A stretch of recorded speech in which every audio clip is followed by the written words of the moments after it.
Hello বন্ধুরা, আমি Pinki Deb. My channel Pinki new new রেসিপিতে তোমাদের সকলকে স্বাগত জানাই। আজকে আমি তোমাদেরকে নিত্য নতুন একটি রেসিপি রান্না করে দেখাবো। রেসিপিটির নাম হলো এলোঝেলো। এতটাই খাস্তা আর মুচমুচে আর সুস্বাদু হয় এই রেসিপি। এটা তোমরা দুইভাবে বানিয়ে খেতে পারবে, সেইভাবেই তৈরি করে তোমাদেরকে আমি দেখাবো। একভাবে বানিয়ে নিলে হবে মুচমুচে খাস্তা, আর একভাবে চিনির শিরায় ডুবিয়ে এই দুইভাবেই খাওয়া যায় এই সুস্বাদু এলোঝেলো। তাহলে দেখে নাও কি কি উপকরণ লাগছে এই এলোঝেলো বানাতে।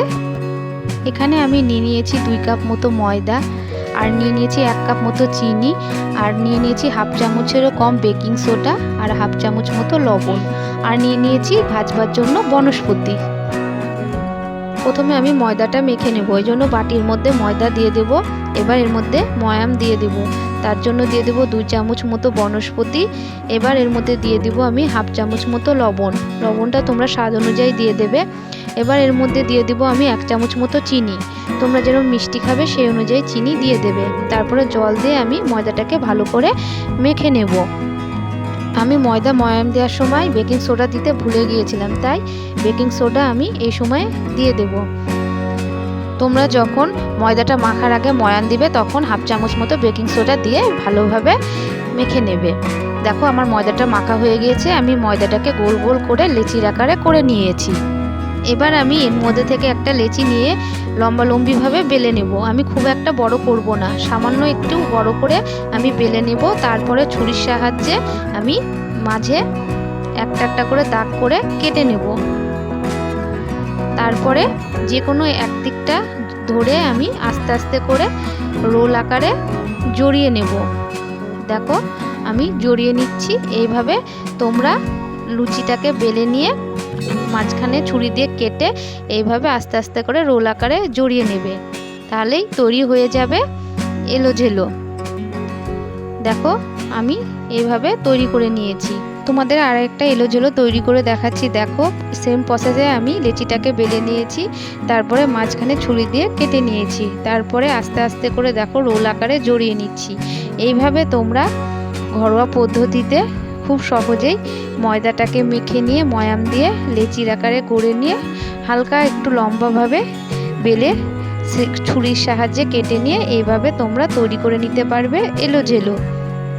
দেখো আমি প্রত্যেকটা এলোঝেলো তৈরি করে নিয়েছি এইভাবে। এবার আমি এগুলোকে বনস্পতি দিয়ে ভেজে নেব।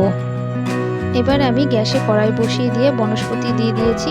তারপরে আমি দুটো এলোঝেলো নিয়ে কড়াইয়ের মধ্যে দিয়ে দেব। তারপরে আমি এলোঝেলোগুলোকে দেখো হালকাভাবে আমি ভেজে নেব। এই সময় কিন্তু গ্যাসের ফ্লেম স্লো করে এলোঝেলোগুলোকে ভাজতে হবে।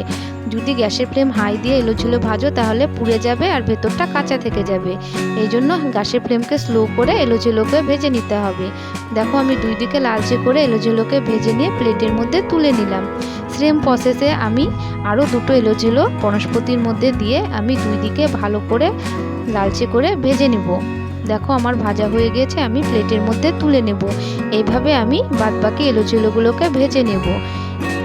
এইভাবে তোমরা বানিয়ে নিয়ে খাস্তা মুচমুচে এলোঝেলো খেতে পারো, আবার চিনির শিরার মধ্যে ডুবিয়ে বানিয়ে নিয়েও খেতে পারো। দেখো আমি এবার চিনির শিরা তৈরি করে নেব। এই জন্য বাটির মধ্যে দিয়ে দিচ্ছি 1 কাপ মতো জল, আর দিয়ে দিব আমি 1 বাটি চিনি। এবার আমি চিনির শিরা তৈরি করে নেব। চিনির শিরাটা যখন ফুটতে থাকবে আর চিনির শিরাটা যখন গাঢ় হয়ে আসবে তখন চামচের সাহায্যে চিনির শিরাটাকে হাতের আঙুল নিয়ে দেখবে কতটা আঠা হয়েছে। বেশি গাঢ় হয়ে আসলে তখন চিনির শিরাটাকে বাটির মধ্যে নামিয়ে নেবে।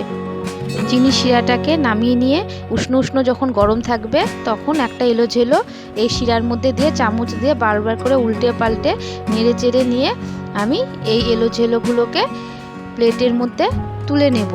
এইভাবে সমস্ত এলোঝেলোকে এই চিনির শিরার মধ্যে ডুবিয়ে উল্টে পাল্টে নেড়ে নিয়ে প্লেটের মধ্যে তুলে নিতে হবে।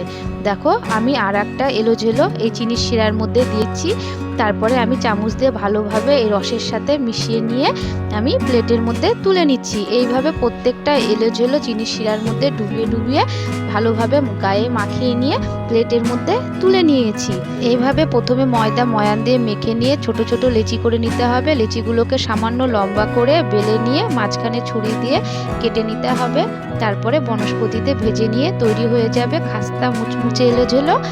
আর যারা মিষ্টি এলোঝেলো খাবে তারা চিনি শিরা তৈরি করে নিয়ে এই এলোঝেলোকে শিরার মধ্যে ডুবিয়ে উল্টে পাল্টে নেড়ে প্লেটের মধ্যে তুলে নিতে হবে, তাহলে তৈরি হয়ে যাবে মিষ্টি এলোঝেলো। এইভাবে তোমরা 2 রকমভাবে এই এলোঝেলোগুলোকে বানিয়ে নিতে পারবে। আর আজকের এই রান্নাটা যদি তোমাদের ভালো লেগে থাকে অবশ্যই লাইক, কমেন্ট আর শেয়ার করো। আমার চ্যানেলটিকে সাবস্ক্রাইব করার অনুরোধ রইল। সকলে ভালো থেকো, সুস্থ থেকো। দেখা হচ্ছে পরের ভিডিওতে নিত্য নতুন রেসিপি নিয়ে।